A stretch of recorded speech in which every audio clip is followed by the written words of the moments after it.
ashabihi wa tabi'ihi ala dawam. Asyhadu an la ilaha illallah wahdahu la syarikalah wa asyhadu anna Muhammadan abduhu wa rasuluh la nabiyya ba'da. Kepada Bapak dosen Ahmad Muhammad Musta'inah Soha yang saya hormati dan teman-teman sekalian yang saya cintai. Pertama-tama, marilah kita senantiasa panjatkan puja dan puji syukur kita kehadirat Allah Subhanahu wa Ta'ala yang mana telah melimpahkan rahmat, taufik, hidayah, serta inayahnya kepada kita semua.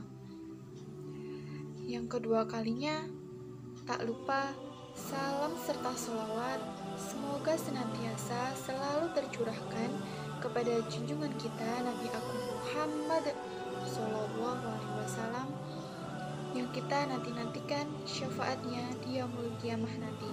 Amin. Yang selanjutnya, saya di sini ingin memaparkan sedikit mengenai Pancasila ditinjau dari sudut pandang Islam untuk memenuhi ujian tengah semester mata kuliah Pancasila dosen Bapak Ahmad Musta'inah Soha. Pancasila ditinjau dari sudut pandang Islam. Pancasila adalah bagian ajaran agama untuk menjunjung tinggi nilai-nilai perdamaian dan persamaan hak serta pengamalan agama dalam konteks bernegara. Dengan begitu, mengamalkan nilai-nilai Pancasila berarti mengamalkan nilai yang diajarkan oleh agama. Nilai-nilai dalam Pancasila yang sesuai dengan ajaran Islam dapat diidentifikasikan dalam ajaran Islam. Lantas, bagaimana Pancasila dalam perspektif Islam? Nah, kita sangat menyadari bahwa Pancasila merupakan pedoman hidup bangsa Indonesia. Sementara itu, Islam merupakan pedoman hidup manusia di atas bumi untuk kehidupan di dunia dan di akhirat. Dengan begitu, dalam konteks ini, Pancasila merupakan bagian dari Islam, bukan sebaliknya, bahwa Islam bagian dari Pancasila. Kita harus samakan pandangan ini untuk menghindarkan diri dari salah tafsir yang bisa melahirkan potensi konflik yang tidak perlu. Dalam rangka memahami dan mencermati Pancasila, kita dapat menganalisis anatominya bahwa Pancasila sebagai pedoman hidup berbangsa dan bernegara telah memberikan panduan kita dalam membangun hubungan vertikal, hubungan intrapersonal, dan hubungan interpersonal. Hubungan vertikal digambarkan dengan sila pertama. Hubungan intrapersonal digambarkan dengan sila kedua. Sedangkan hubungan interpersonal digambarkan dengan sila ketiga, keempat, dan sila kelima. Dalam sejarahnya, Pancasila terdiri dari 5 sila. Pernah diupayakan oleh Insinyur Soekarno untuk diringkas menjadi trisila, yang berarti sosionasionalisme, sosiodemokrasi, dan ketuhanan yang berkebudayaan. Setelah itu diringkas lagi menjadi ekasila, yang berarti gotong royong. Yang pertama yaitu sila ketuhanan yang Maha Esa. Artinya bahwa kita meyakini dan mempercayai bahwa Tuhan itu Maha Esa. Hal ini menegaskan bahwa Sang Khalik itu tunggal, sebagaimana yang tertuang dalam Quran Surat Al-Ikhlas ayat 1. A'udzubillahi minasyaitonirrajim. Bismillahirrahmanirrahim. Qul huwallahu ahad. Dan juga di ayat lain dan surat lain, Huwallahu alladzi la ilaha illa, yang artinya dialah Allah yang tiada Tuhan selain Dia. Quran Surat Al-Hasyr ayat 23. Kemudian sila kedua yaitu kemanusiaan yang adil dan beradab. Kita harus menjunjung tinggi nilai-nilai keadilan dan keberadaban dalam pergaulan antar manusia. Tidak ada yang saling mendolimi.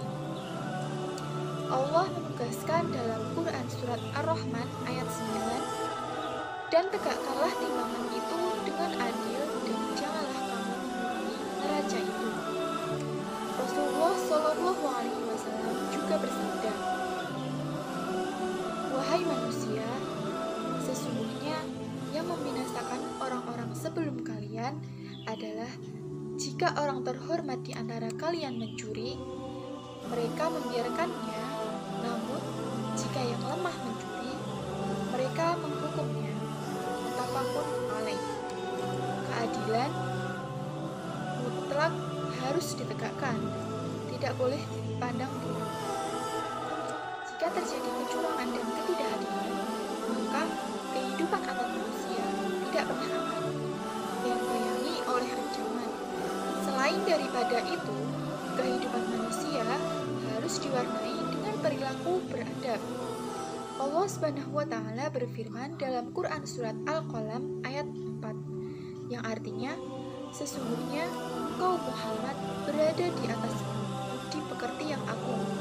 Sedangkan Rasulullah SAW bersabda, yang artinya bahwasannya aku Muhammad diutus menjadi Rasul tak lain adalah untuk menyempurnakan akhlak mulia.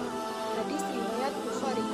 Hal ini semakin menegaskan bahwa adab dan akhlak sangatlah penting dalam kehidupan sehari-hari bagi setiap warga Indonesia. Jika kita benar-benar taat beragama, insya Allah otomatis bisa berbuat adil dan akhlaknya baik antar sesama. Kemudian yang ketiga, sila persatuan Indonesia. Kita harus menjunjung tinggi nilai persatuan dan kesatuan. Walau kita berbeda suku, agama, bahasa, ras, tetapi kita satu, yaitu Indonesia. Allah Subhanahu wa Ta'ala berfirman dalam Quran Surat Al-Imran ayat 103, yang artinya, dan berpeganglah kamu semuanya kepada tali Allah, dan janganlah kamu bercerai-berai. Yang diperkuat dengan sabda Rasulullah SAW, al-jamaah adalah rahmat dan perpecahan adalah azab. Hadis riwayat Ahmad. Kedua rujukan tersebut menegaskan betapa pentingnya persatuan Indonesia dan nasionalisme, sehingga pada tahun 1919 keluarlah jargon Ukhuwatun Minal Iman, yang artinya cintai negara sebagian dari iman. Semangat persatuan bukanlah hasil konferensi rakyat Indonesia, melainkan disemangati oleh nilai-nilai agama yang memandang akan pentingnya jamaah atau persatuan. Untuk menjaga keberlangsungan Indonesia, common vision harus lebih diutamakan, bukan pribadi, kelompok, golongan, atau parti. Dengan begitu, NKRI kan terus dijaga. Bersatu kita teguh, bercerai kita jatuh. Yang sila keempat, yaitu kerakyatan yang dipimpin oleh hikmat kebijaksanaan dalam permusyawaratan perwakilan.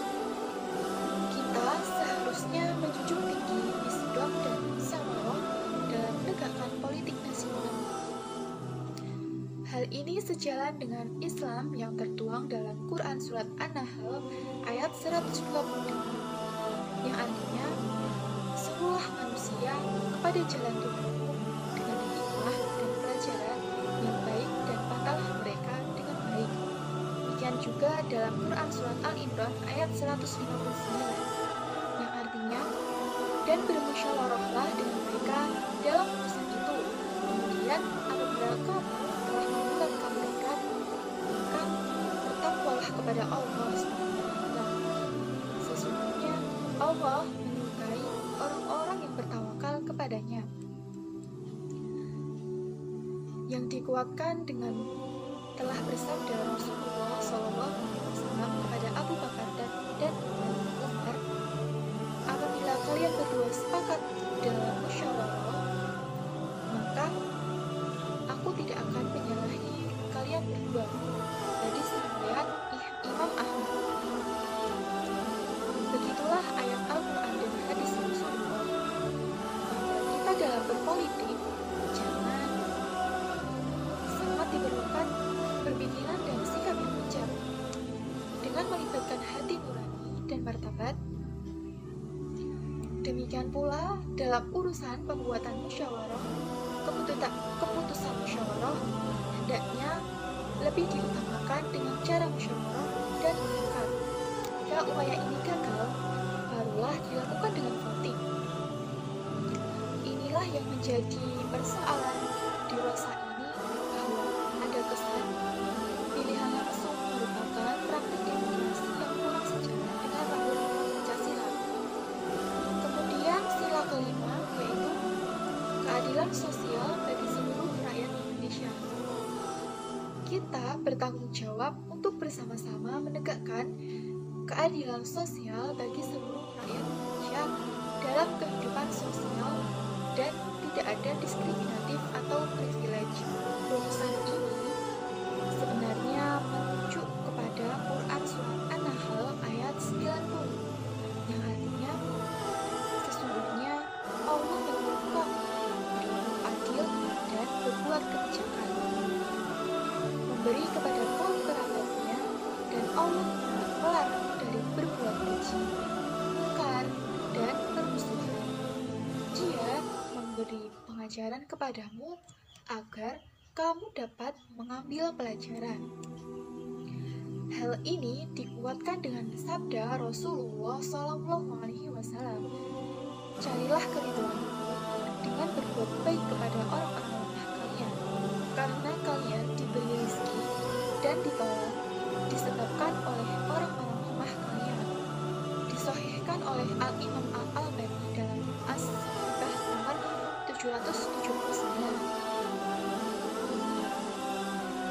Betapa anjuran untuk berbuat adil dan kebajikan untuk seluruh rakyat Indonesia tanpa adanya diskriminasi. Pembangunan ekonomi yang seharusnya diperkuangkan dalam ekonomi kerakyatan, ekonomi syariah, bukan ekonomi kapitalis dan yang berdampak terhadap ketidakmerataan kekayaan negara untuk rakyat. Demikianlah, setelah memperhatikan uraian tersebut, kita semakin mengetahui bahwa betapa Islam telah berkontribusi banyak terhadap tegaknya konsep Pancasila. Kini, persoalan yang masih dihadapi terkait Pancasila bukanlah urusan berkonsepnya, namun konstruksi materi dan strategi implementasi nilai-nilai Pancasila yang belum terumuskan final. Di samping itu perlu ditunjukkan political will-nya kepada para pimpinan di semua level dan sektor di bawah presiden dan lembaga lainnya yang terkait. Urusan Pancasila adalah urusan dan tanggung jawab kita semua, bukan tanggung jawab rezim. Jadi, jika demikian, maka implementasi nilai-nilai Pancasila akan didukung oleh kita semua. Sekian isian dari saya. Apabila ada salah kata maupun perbuatan, saya mohon maaf yang sebesar-besarnya. Marilah kita tutup dengan membaca hamdalah dan doa kafaratul majelis ilmu bersama-sama. Alhamdulillahirabbil alamin. Subhanaka Allahumma wa bihamdika asyhadu an la ilaha illa anta astaghfiruka wa atubu ilaih. Sekian dari saya. Wassalamualaikum warahmatullahi wabarakatuh.